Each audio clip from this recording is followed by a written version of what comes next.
Essa semana eu estive lá na Blink, né, uma rádio muito conhecida aqui do Mato Grosso do Sul, de muito alcance, e aí lá eu estive explicando o impacto da vaca louca, do caso atípico, tanto no mercado interno quanto no mercado externo, e o impacto que isso pode gerar também na geração de emprego, renda, riqueza e no valor, na valorização do boi gordo. Então, trouxe alguns parâmetros de exportação da China, do quanto que ela é importante para o Brasil, e realmente está um vídeo bem bacana. Então, se você quer saber o que pode acontecer durante esses próximos dias ou meses com relação ao mercado da carne, não deixe de assistir esse vídeo, tá bom? É isso aí, obrigado.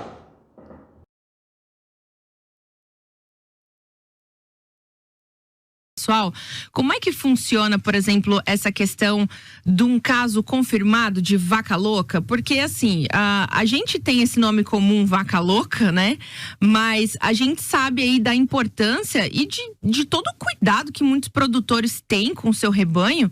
E esse caso aí acaba aparecendo lá no Pará, e aí interrompe tudo. Como é que funciona essa dinâmica? Do lado, né, de um animal velho. Então é um caso atípico, né, onde praticamente a proteína se desenvolve sozinho, o vírus se desenvolve sozinho, né.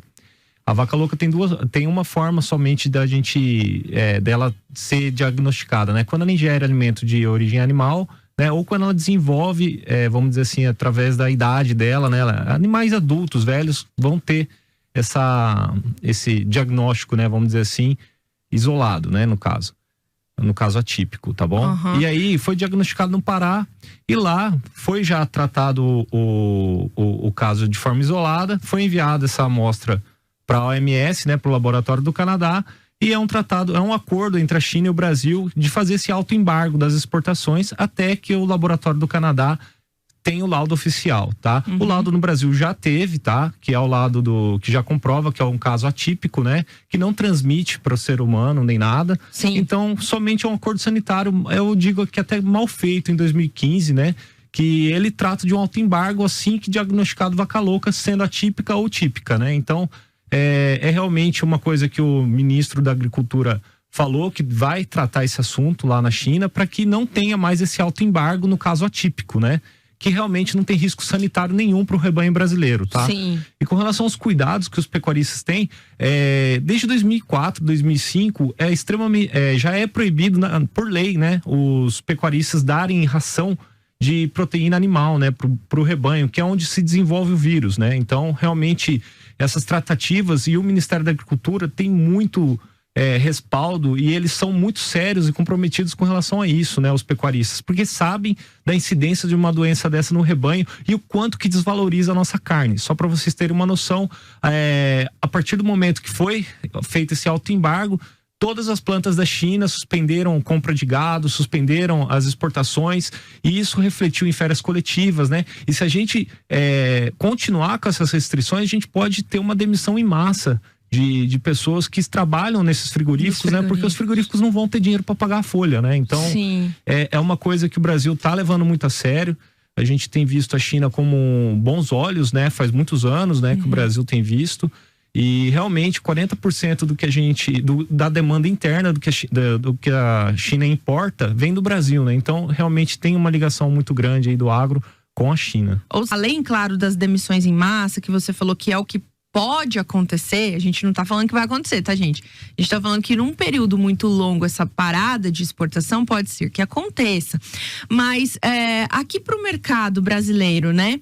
Qual que é o impacto disso, por exemplo, pro consumidor final? O que acontece é que, devido a essa demanda ser enfraquecida para exportação, essa carne, vamos dizer assim, ela é demandada para o mercado interno, né? Então a gente vai ter um fluxo maior de carne que era exportada, né, entrando no mercado interno a curto prazo, tá? Fazendo com que assim a gente tenha uma oferta de carne com osso, de carne desossada mais barata do que a gente tinha antes, tá? Isso a curto prazo. A médio e longo prazo, a gente tem uma desestimulação da cadeia produtiva, ou seja, eu tenho uma remuneração pior para o pecuarista não acredita no mercado, não investe na fazenda, não tem os animais prontos a médio e longo prazo, e isso aí vai faltar animais a médio e longo prazo e vai gerar aquela carne mais cara, enfim, então... Vira uma bola de neve, Vira uma bola de neve. E é importante ressaltar que o ministro já posicionou também, tá?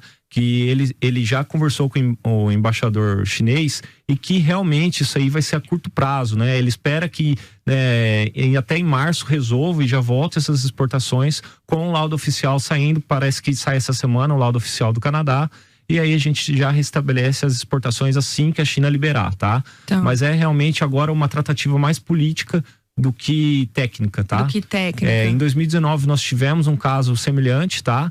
E naquela época o governo Jair Bolsonaro estava bem próximo da China, conseguiram resolver de forma mais rápida, cerca de 2 a 3 semanas já restabeleceu as exportações. Em 2021 já estava um cenário um pouco mais conturbado, né? E no caso a ministra estava bem ligada com o pessoal da China, né? Com o governo chinês. E aí ela retomou de forma um pouco mais prolongada, cerca de 3 meses aí para voltar às exportações. Então é só para acalmar o pessoal também, né? Que isso aí vai ser solucionado o mais breve possível, acredito eu, na minha visão do que eu estou vendo, né?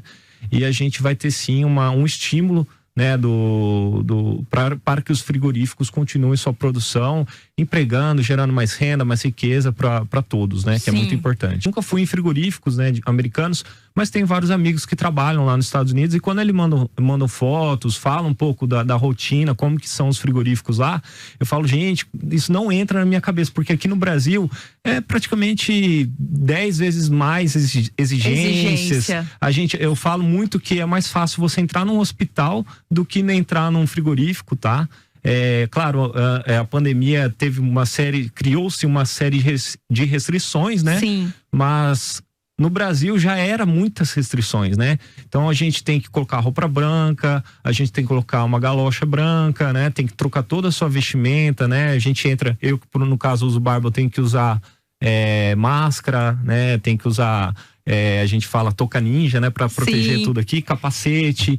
Então, tudo isso é feito para que não chegue nenhuma contaminação ao consumidor. Isso custa muito dinheiro mesmo. E é importante falar para os ouvintes aqui da Blink que compre carne sempre que você tenha segurança que passou por uma inspeção, né? Porque o empresário que tem uma inspeção, ele tem que investir sim em segurança alimentar. E é muito importante que a gente dê credibilidade a esses estabelecimentos que têm inspeção, né? Não comprar carne em qualquer lugar, né? Porque você está falando de um alimento que pode contaminar criar uma infecção intestinal, né? Fazer denegrir a saúde, né? Pública, exato, vamos dizer assim. Então, a gente sempre... Pessoas entendam, né? Que por mais que exista essa questão, que não é uma doença infecciosa, que ela vai contaminar todo o rebanho de repente, né? E vai acabar aí transmitindo aqui pro estado ou para as outras plantas que a gente conhece, né?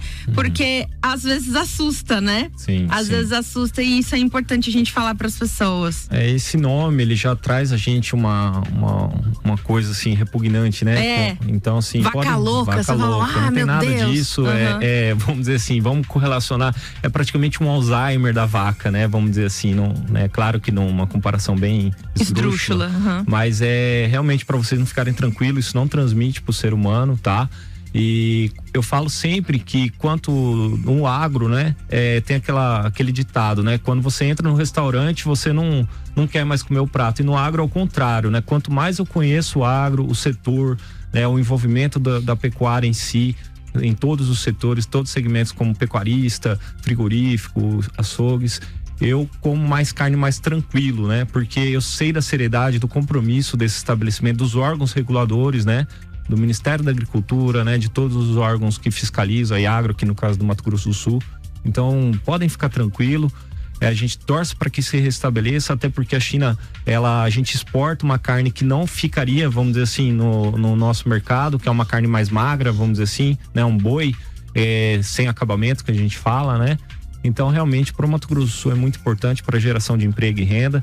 E vocês, com relação à qualidade e à segurança alimentar, também podem ficar tranquilos, né? A gente tem que confiar sim no nosso governo, no Ministério da Agricultura, né? E nos órgãos que regulam, porque eu realmente conheço de perto e eu sei o quão sério eles tocam esses projetos, né? De exportação, de fiscalização.